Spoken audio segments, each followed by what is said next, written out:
Shalom, shalom. First and foremost, I want to give all honor and praise unto Yahweh, Bahashem Yahweh Shai, Bahashem Rakha Kodash.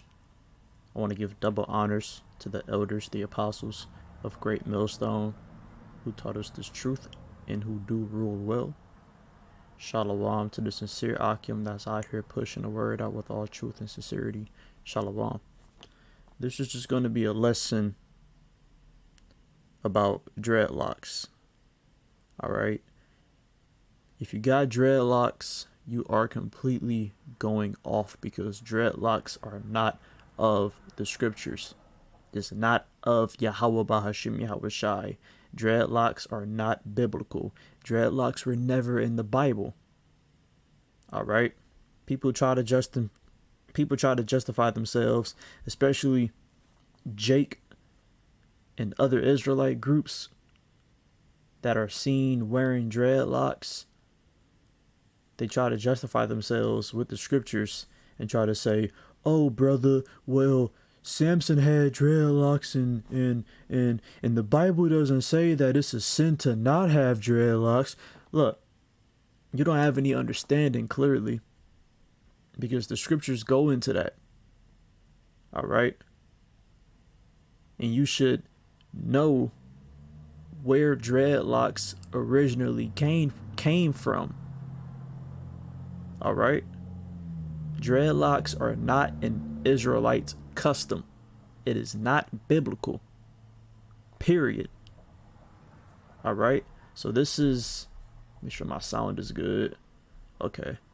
So this is the book of Judges chapter 16 and verse 13. And Delilah said to Samson, hitherto thou hast mocked me, and told me lies. Tell me wherewith thou mightest be bound.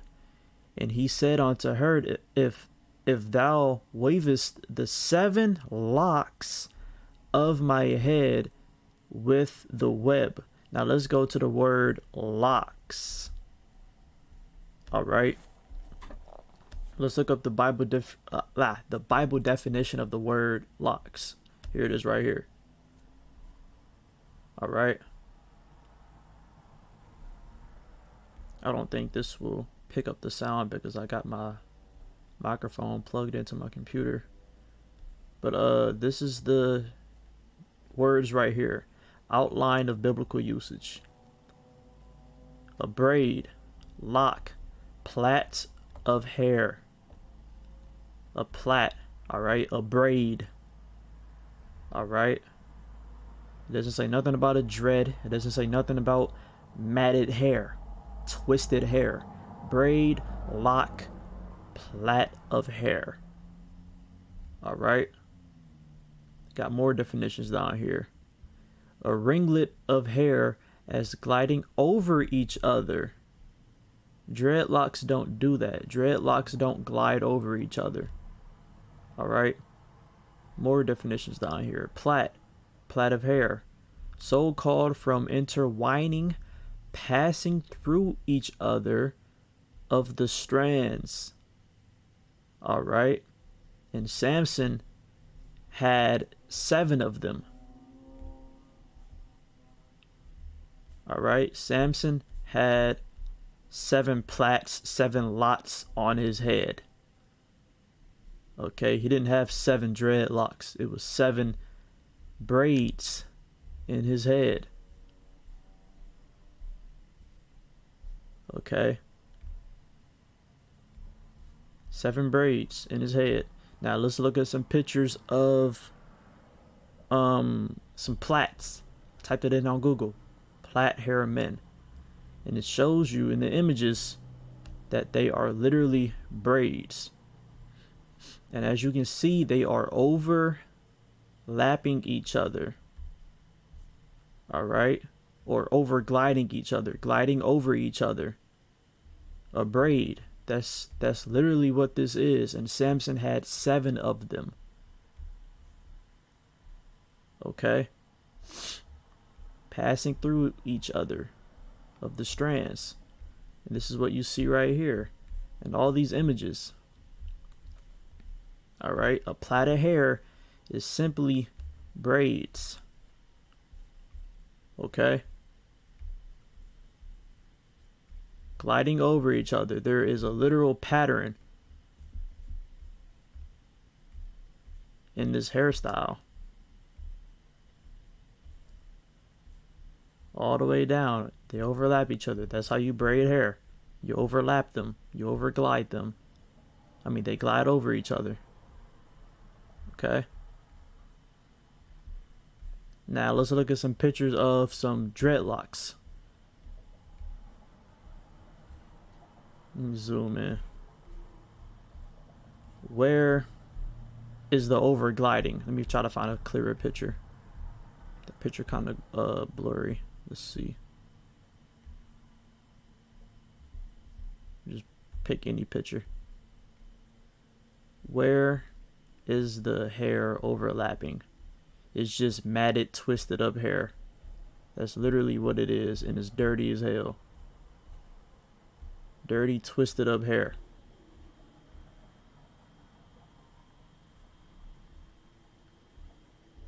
Alright. That's the difference. These are dreadlocks. These are plaits. But people like to say, oh, locks is talking about dreads. Samson had dreads. It's talking about a lock of hair. The hair literally locks up. As you can see, the hair is locked up. Anybody has a lock of hair. Brothers' beards be locking up. A woman with curly hair locks up. Okay? But as these definitions say, passing through each other. These strands are passing through each other. You don't see that in dreadlocks. This shit is twisted. It's matted up. It's nappy and matted up. And Samson did not have those. Samson had plaits. 7 of them. 7 braids in his head. Alright? Now, this is a website that I found while doing some research on where dreadlocks originally came from, and it came from India. It came from people that practice Hinduism, which is in India. This is not an Israelite custom. Alright? Now, there's a video down here. I'm not going to play all of it. So I'm going to just unplug my microphone and just let the video play. Nityanandam, this is Mahajaya, and as you can see today, I look a little different, and that is because I have dreadlocks. And I actually want to talk to you about dreadlocks and where they originated, and actually the spiritual significance of dreadlocks, or as in India, as they call them, Shiva Jatas. So dreadlocks actually originated in India. You know, Shiva is the first being ever to wear dreadlocks. And you know, out in the West, a lot of people, when they see dreadlocks, they think of Jamaicans, they think of the country Jamaica, or they think of you know, the music icon Bob Marley. But even though Bob Marley made dreadlocks really popular, he definitely made dreadlocks an icon for people to wear. The originator of dreadlocks, the trendsetter of dreadlocks, was definitely Shiva. So I actually want to explain the significance of jatas and, like, you know, why we have them and their spiritual significance. So when we have jatas, right, and actually dreadlocks is in the agamas. They tell you exactly how many dreadlocks to have on your head, how long to wear them. Now, had to make sure that my sound was good. Now, she said that dreadlocks are mentioned in, what was that? It was I think this is it right here. The Agama. I think that's their so-called Bible in the Hindu. I don't pay attention to all that. But she said that basically in there, it tells people how, basically how to wear dreads and what they mean. That's in their Agma. I think that's what she said. Something about an Agma, a book.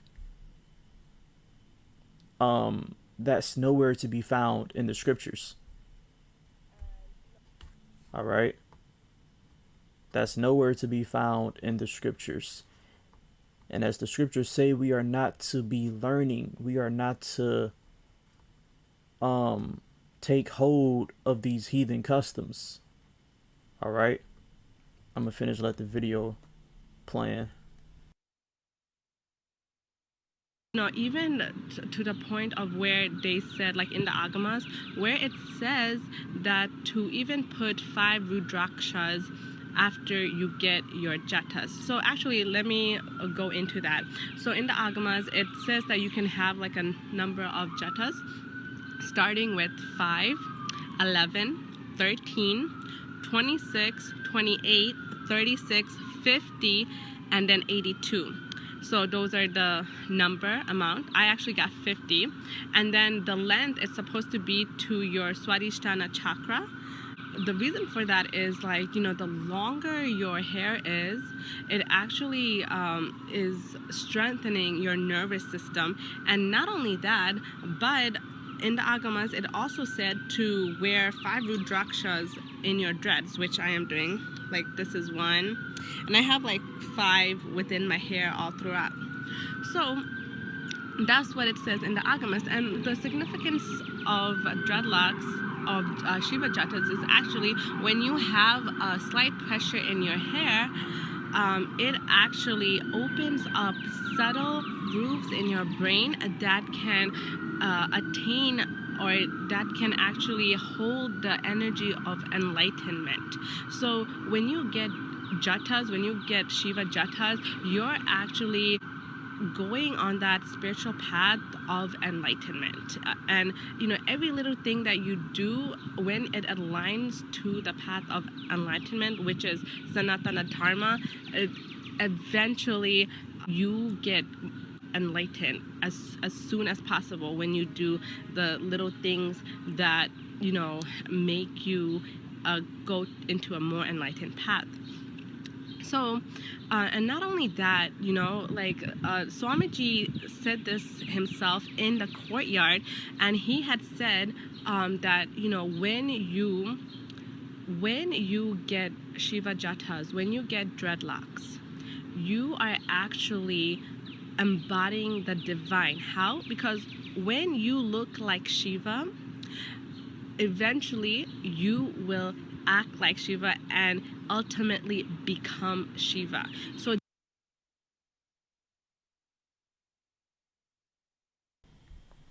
Yeah, that's the point that I was getting to. You know, fuck all the nonsense she was saying about the whole enlightenment of the hair. All of that shit is not biblical.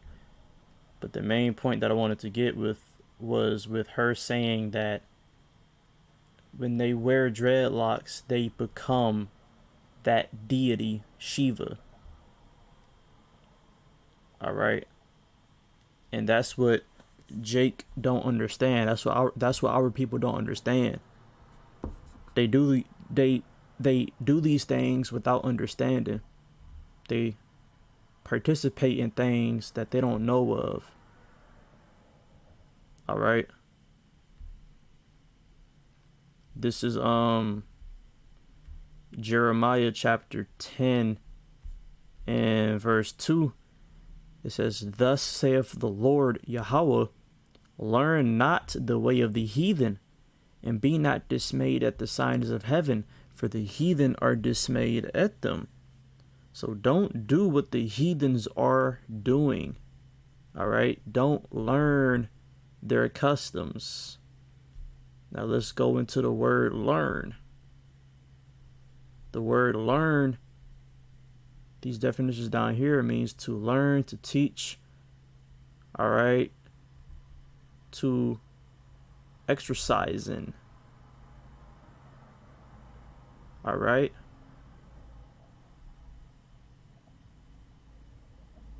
to be taught, be trained,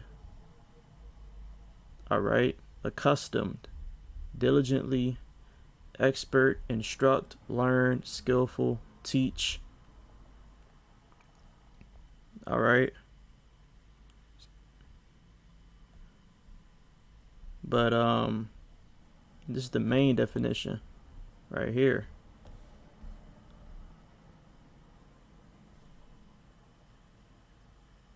Because when you get dreadlocks, like the lady said in this video, according to their belief, where dreadlocks originally came from the Hindu religion, when you wear dreadlocks, you are basically becoming Shiva, the god in the religion that has dreadlocks. All right. So Jake is out here unknowingly worshiping false idols. That's why you got to be careful of the things that you do. Okay? You are unknowingly worshiping false idols. All right? This is the book of Exodus, chapter 20 and verse 2. I am the Lord Yahweh, thy power, which have brought thee out of the land of Egypt, out of the house of bondage. Thou shalt have no other gods before me. All right? The Lord told us not to have any other gods before him, even though he is the only one true only power, all right, the Almighty. The Lord is talking about these false gods that these heathen nations created. Okay?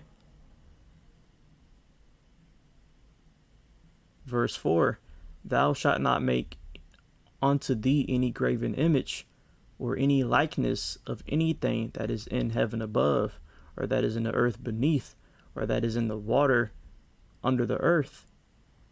Thou shalt not bow down thyself to them, nor serve them, for I, the Lord thy power, am a jealous God, visiting the iniquity of the fathers upon the children, unto the third and fourth generation of them that hate me. All right? So the Lord said, don't bow down thyself unto them.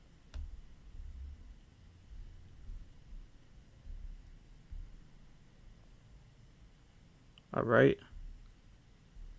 And to bow down yourself onto these false idols is worshiping. All right? Worship. Reverence. All right? To bow down. Obeisance. Okay?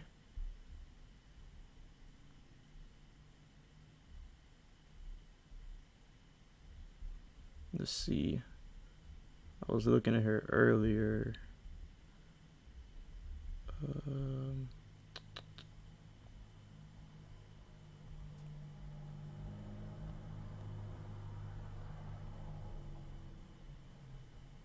Salakia. Just trying to make sure that I didn't miss that definition.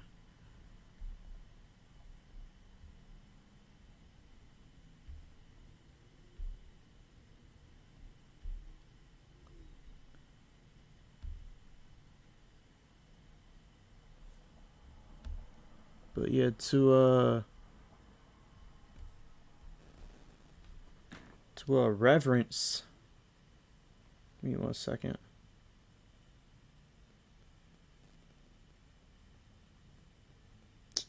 The hell?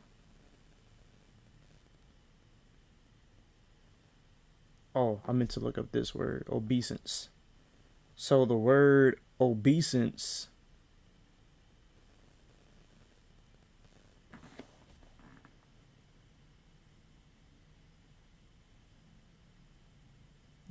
means to to show respect in. That's what obeisant means. All right. In other words, to honor. And Jake honored their dreads. They think their dreads give them power. All right. Some believe the same thing that this woman has says. It gives them enlightenment, so to speak. And Jake don't ever want to cut his dreads. Jake come up with any type of excuse to not cut their dreads,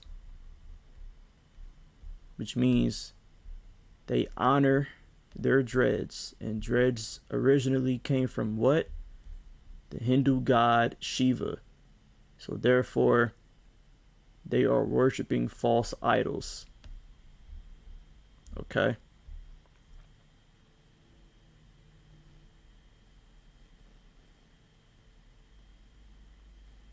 So when you have dreads, all right, you are bowing down yourself to the traditions of the heathen. And like I said, people honor their dreads not knowing where they originally came from. Therefore, they are obeisants, okay, to these false gods. To add on to that, they reverence their dreads, as in they admire their dreads. Okay. All that being said, they are obeisants and worshiping the deity of Shiva unknowingly. Okay. This is John chapter 4 and verse 22. It says, "Ye worship, ye know not." All right. Jake don't know what he getting himself into. All right. Jake don't know what they getting themselves into. All right. We know what we worship, for salvation is of the Jews. Okay. That's why it's important to know where things originated from. People who have dreadlocks don't know that they're worshiping and admiring the deity Shiva. All right, which is an actual deity. It's a demon. All these heathen gods, all of these false gods are demons. Okay? And according to the people who practices Hinduism, all right, they wear their dreadlocks because it gets them closer to their god Shiva. Okay. Now this is another website that I found, the burningofrome.com, and it says, what do dreadlocks symbolize in Hinduism? Okay. So, what do dreadlocks symbolize in Hinduism? Hindu meaning the Hindu god Shiva wore matted dreadlocks as a symbol of keeping his desires knotted together and controlled. Okay. They wear dreadlocks, jata, to symbolize spiritual enlightenment and supreme knowledge. The length of their locks represents the duration of the devotion they have to their gods. This is the symbolism of dreadlocks. All right. Their god Shiva wore matted dreadlocks. Matted. This isn't a plait, so Samson did not have any dreads at all. It was a braid. I'm not gonna go into the whole article But even right here, what cultures wore dreadlocks? And nowhere it says nothing about the nation of Israel. Israelites never had dreadlocks. Okay.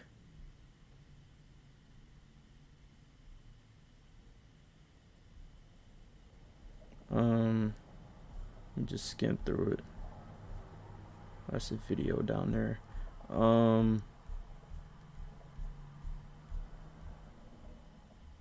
Right here, who first wore dreadlocks? The pharaohs wore dreads, but their first literary mention is said to be in the Hindu Vedic scriptures dating from around 1700 BC. The god Shiva wore matted dreadlocks. Alright, so this is where dreadlocks came from. It didn't come from out the Bible. It came from their Hindu book. Alright, it came from their Hindu scriptures. Okay, so dreadlocks are not biblical, and it has been proven many times from the apostles on down, all right, that dreadlocks are not biblical. But people, especially Jake that's in the truth, that's of these other camps, women, all right, always trying to justify themselves, but ultimately Yahweh Ba'ashim Yahushai has blinded them from seeing the truth. Alright? Jake always saying, well, it doesn't say in the Bible that it's a sin to not wear dreadlocks. Doesn't have to say that. Because what does Jeremiah 10 says? Jeremiah 10 and 2. Alright, Salaki, that's Exodus. Jeremiah 10 and 2 says, learn not the way of the heathen. Okay? And that's a commandment. Learn not the way of the heathen, and be not dismayed at the signs of heaven, for the heathen are dismayed at them. That's a commandment from the Lord. To not be participating in the traditions and the customs of these heathen nations. And dreadlocks is a tradition, a custom of Hinduism, which goes back to the worship of their Shiva god. Alright, which is a false idol. It's a false god.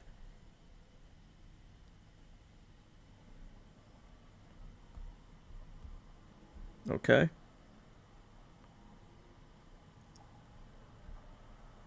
So, in 1 Corinthians chapter 11 and starting at verse 1, and this is Apostle Paul. Apostle Paul wrote to the church in Corinth, because our people were constantly going off. All right, he wrote 2 letters, 1 Corinthians and 2 Corinthians. So this is First Corinthians chapter 11 and verse 1. It says, be ye followers of me, even as I also am of Hamashiach.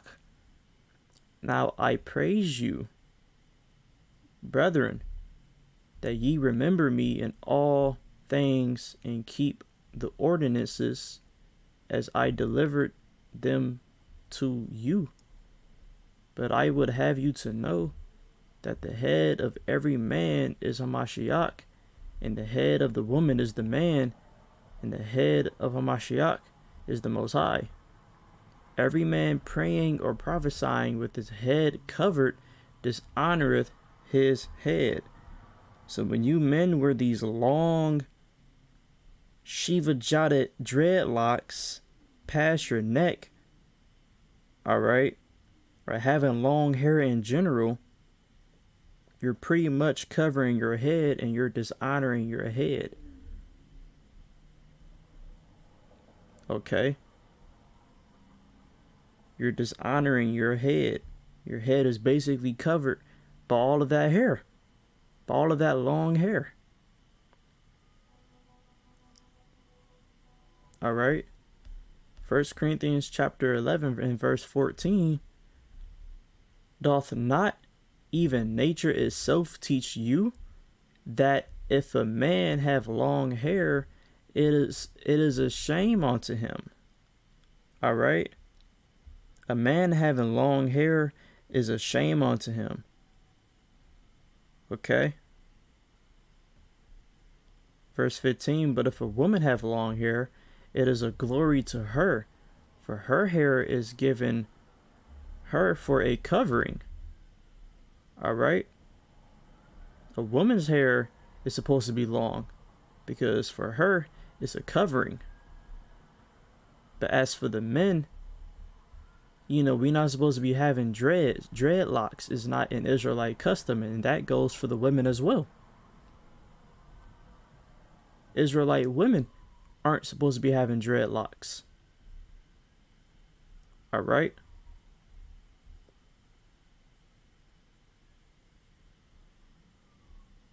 Now, if you're a man that took the vow of a Nazirite, that's different because no razor is supposed to be on your head. All right? You're not supposed to be getting your hair cut because you took the vow of a Nazirite.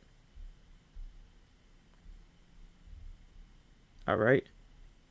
And certain Jakes say that they took the vow of a Nazirite just to keep dreads in their head. But Samson was a Nazirite and had what? 7 locks in his head, 7 braids in his head. Okay? This is Numbers chapter 6 and verse 1. And the Lord spake unto Moses, saying, Speak unto the children of Israel, and say unto them, when either a man or woman shall separate themselves to vow a vow of a Nazirite, to separate themselves unto the Lord. So you're supposed to be separate from the world whenever you take the vow of a Nazirite. You got some Jakes out here that still act the same when they take the vow of a Nazirite. All right? Because when you take the vow of a Nazirite, you have to follow certain rules. All right? There are certain things you can and cannot do while being a Nazirite. Okay? Verse 3. He shall separate himself from wine and strong drink, and shall drink no vinegar of wine or vinegar of strong drink, neither shall he drink any liquor of grapes, nor eat moist grapes or dried. Okay? So when you take the vow of a Nazirite, you have to follow the rules that come with being a Nazirite. All right? You're not supposed to be drinking alcohol if you're a Nazirite. Okay? Verse 5. All the days of the vow of his separation, there shall no razor come upon his head. See? When you take the vow of a Nazirite, no razor is supposed to be upon your head. All right? There's a certain time period where you're not supposed to cut your braids while you're a Nazirite until the days be fulfilled. So being a Nazirite isn't a permanent vow. All right, there's a certain time period. Being a Nazirite isn't forever. All right, that's why it says until the days be fulfilled. All the days of the vow of his separation, there shall no razor come upon his head, until the days be fulfilled, in the which he separateth himself unto the Lord. He shall be holy, and shall let his locks, now going back to the word locks in Judges, the definition, braids, plait of hair, and shall let the locks of his hair of his head grow.